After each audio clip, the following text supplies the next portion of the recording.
Hey, what's up, guys? Today we are going to demonstrate how to install restrictors in the RB block using my RB30 as a guinea pig. RB30s have two. Where that? One right there, one right here, and you're gonna need a restrictor.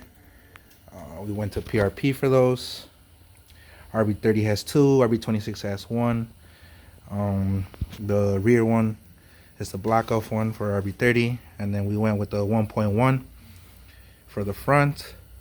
Got those at PRP Platinum Racing. Shout out Jonathan. And for today, the tools you'll need to do this is your trusty Harbor Freight mallet and punch set.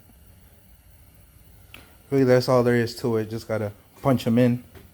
Shout out to Hans for the info. Yeah, let's get it done. We're just gonna lightly tap it in without hitting the block. It's important not to hit the block. Just lightly tap it in.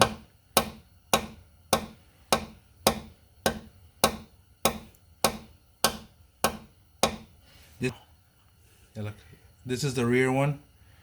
In RB30 blocks, the rear one has to be blocked off so there's not over oiling in the head. So we're blocking off the rear one.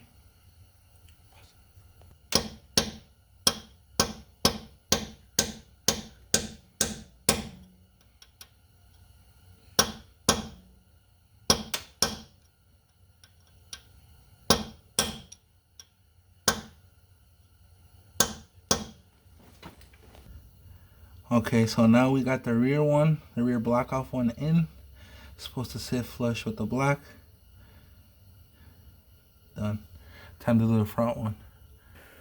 For the front, we're gonna go with this 1.1 millimeter restrictor from PRP.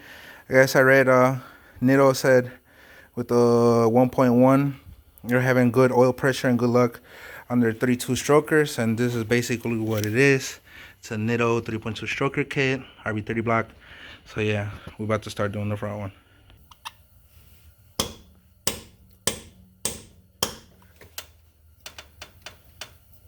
That's damn near perfect right there. It's almost flush. That's the 1.1 restrictor. So in conclusion, there we have it. 1.1 millimeter restrictor for the front. This is for RB30 block. The rear is blocked off. Harbor Freight tools. Oh yeah, shout out True Focus Fabrication. I just got this catch can and I just put it in. Oh, it looks nice.